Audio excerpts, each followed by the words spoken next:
Coach, congratulations advancing to the national championship game. Obviously very excited. If you could, first tell us about tonight's game and then address the opportunity to play for national championships. Tonight's game, I have a few more gray hairs.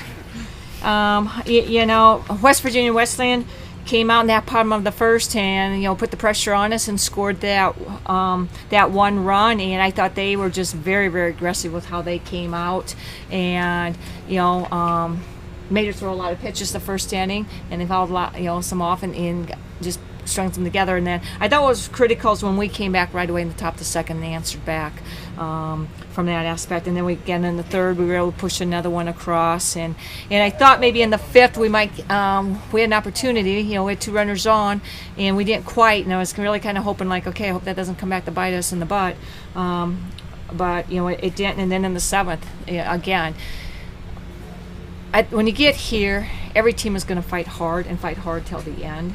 And I knew that they had something probably yet left in them that they were going to come after. So again, it was really important to score those 3 runs in the seventh. I liked the way how we hit the ball. Put the 11 hits up on the board. From that aspect, on that. And I really think then after the first inning, I felt Coley got into our groove better. Got into our groove, from that.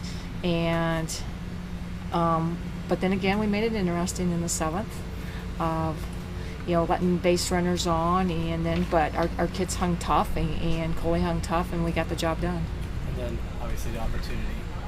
I know it's very fresh. Obviously, I mean, it's very fresh. I mean, you're sitting here, kind of want to pinch yourself. Oh my God, is this real? Is it true? And it really is. Again, this is something that everybody works for as they start their season, and I just think it's a phenomenal opportunity for our program and for Team 33.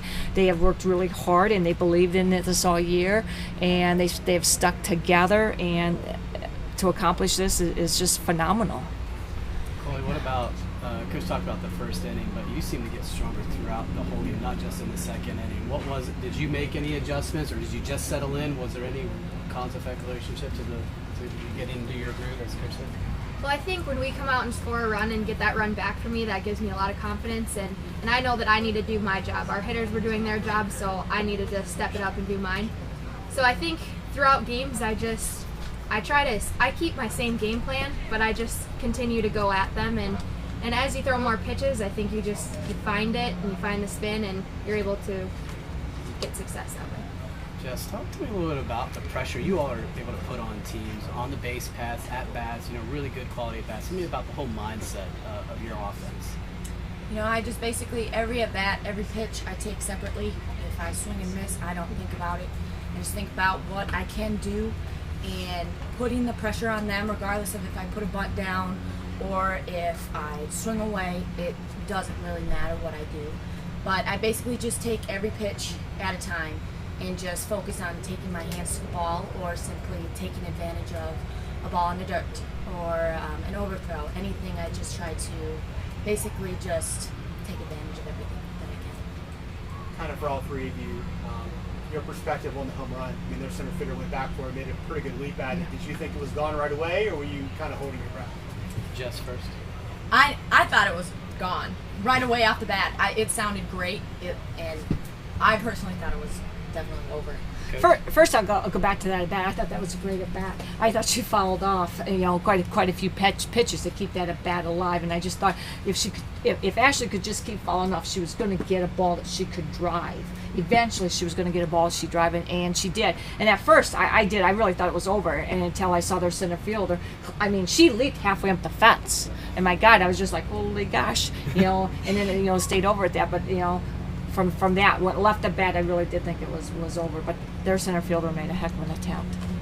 I thought it was over too. I think anytime we hit the ball hard, I'm the one that's jumping up, whether it's over or not. So I thought it was over, but when she started running back at it, I got a little nervous. She did make a really good effort at that, and was very happy that it was over. They just show run support, so you should be the most successful. Yeah. How much easier to make your job? It makes my job so much easier when we're producing runs, and we've done that all year so well, and that makes it so easy on a pitcher and a defense to know that one swing of the bat isn't going to change the game. And especially going into the 7th inning, like she said, we knew that they were going to fight till the end, and getting a little bit more insurance definitely gives you that little sigh of relief. It's a big difference going into the bottom of the seventh, a 2-1 lead versus a 5-1. When you have a 2-1 lead, there's really no margin for error. There's no margin of error for your defense. There's no margin of error for your pitchers.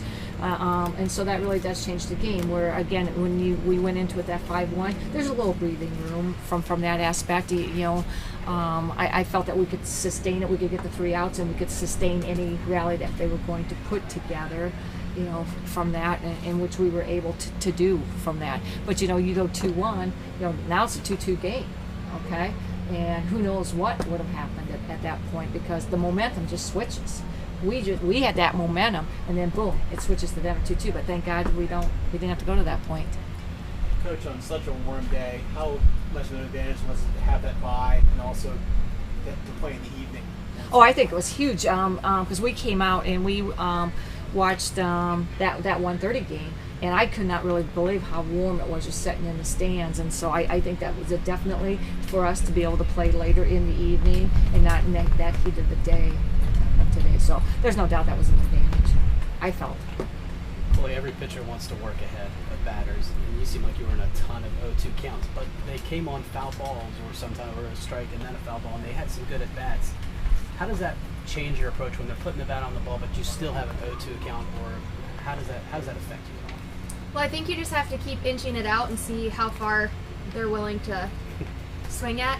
So going into the count, I'm definitely trying to get ahead, but when teams are coming out swinging, you have to be a little careful about making one too nice. So any count, I really have the same game plan of keeping it around the plate, but not too far out, but not too much ball on the white. I think in every first inning, there's that feeling out process. You're feeling out, okay, how aggressive are the opposing hitters coming out, okay. Wesleyan's the team that we've not had the opportunity to see and to see a lot. We've got to see them play down here and stuff. So, and scout.